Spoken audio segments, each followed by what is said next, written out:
Assalamualaikum warahmatullahi wabarakatuh. Halo semuanya, perkenalkan nama saya Pradipta Fajriyah. Di video kali ini saya akan membahas mengenai kelainan komunikasi atau communication disorder.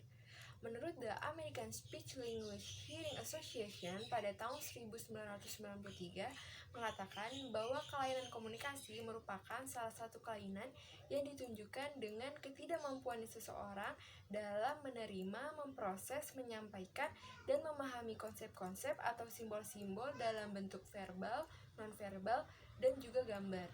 Nah, penderita kelainan komunikasi ini biasanya memiliki masalah dalam berkomunikasi seperti masalah berbicara dan berbahasa.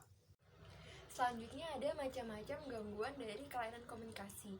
Yang pertama adalah language disorder, di mana penderitanya mengalami keterlambatan dalam perkembangan dan penggunaan bahasa melalui lisan maupun tulisan. Biasanya penderita ini disebut dengan gangguan bahasa. Yang kedua ada speech sound disorder, di mana penderita ini kesulitan dalam memproduksi atau mengeluarkan bunyi maupun suara dalam berbicara. Biasanya penderita ini dapat disembuhkan dengan terapi wicara dan juga disebut dengan gangguan bicara. Lalu yang ketiga ada childhood onset fluency disorder, yaitu merupakan ketidakstabilan bicara dalam pengucapan kata-kata. Nah, gangguan ini dikenal dengan istilah gagap, di mana di dalam ketika orang berbicara mereka akan cenderung mengulangi kata-katanya, seperti ketika orang mengucapkan kata saya, namun penderita ini mengucapkannya seperti sasa saya, seperti itu.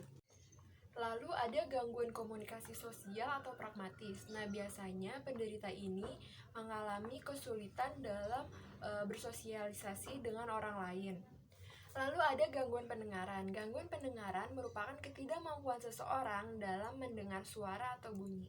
Gangguan pendengaran ini terbagi menjadi 3. Yang pertama ada tuli konduktif, di mana penderita tidak dapat mendengarkan bunyi sebab suara atau bunyi tidak dapat masuk ke dalam telinga bagian dalam, dan ini bersifat sementara, bisa diobati dengan menggunakan alat bantu dengar. Lalu yang kedua ada tuli sensori neura, yaitu merupakan hilangnya atau rusaknya sel saraf dalam rumah siput yang terdapat di dalam telinga. Nah, tuli jenis kedua ini merupakan tuli yang bersifat permanen. Lalu yang ketiga adalah tuli campuran, yaitu merupakan gabungan antara tuli kondusif dan tuli sensori neura. Selanjutnya ada penyebab kelainan komunikasi. Yang pertama adalah perkembangan otak abnormal. Perkembangan otak abnormal ini dapat terjadi karena pertumbuhan otak yang tidak sempurna ketika sebelum anak dilahirkan. Lalu yang kedua adalah paparan zat beracun ketika dalam kandungan. Nah, biasanya ini terjadi ketika ibu bayi mengkonsumsi atau menggunakan suatu yang terkontaminasi oleh zat-zat kimia. Contohnya seperti penggunaan merkuri pada krim wajah. Lalu bibir sumbing. Bibir sumbing merupakan suatu kelainan yang ditandai dengan adanya celah pada bibir. Nah, biasanya bibir sumbing ini terjadi karena faktor keturunan. Lalu ada cedera otak karena trauma. Cedera otak karena trauma ini bisa menyebabkan seseorang mengalami kelainan komunikasi. Sebab cedera otak ini dapat membuat seseorang tidak bisa berpikir dan kesulitan untuk berkomunikasi atau mengutarakan apa yang sudah ada di pikirannya. Lalu ada stroke. Stroke mengakibatkan adanya kelainan komunikasi karena stroke membuat sel-sel sebagian area otak menjadi mati. Selanjutnya masalah saraf. Masalah saraf ini biasanya disebut sebagai dysarthria, yaitu merupakan kelainan sistem saraf yang mempengaruhi otot yang digunakan untuk bicara. Lalu yang terakhir ada tumor, yaitu biasanya disebut dengan afasia, di mana afasia ini diakibatkan karena kerusakan otak, sehingga membuat penderitanya menjadi kesulitan dalam berbicara.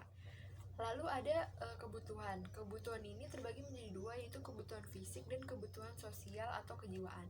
Yang pertama, kebutuhan fisik itu meliputi sebagai bagaimana ia makan, minum, berpakaian, dan merawat badan.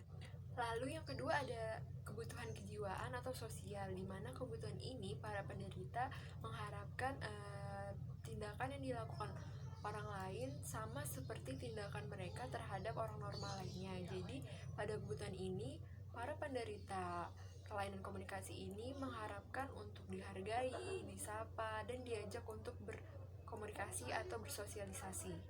Selanjutnya ada berbagai macam bentuk layanan. Yang pertama adalah bimbingan selaku konstelasi layanan. Lalu yang kedua adalah bimbingan yang bersifat development. Yang ketiga, bimbingan selaku ilmu tindakan bertujuan. Yang keempat, bimbingan selaku pengembangan pribadi. Yang kelima, ada bimbingan selaku pendidikan psikologi.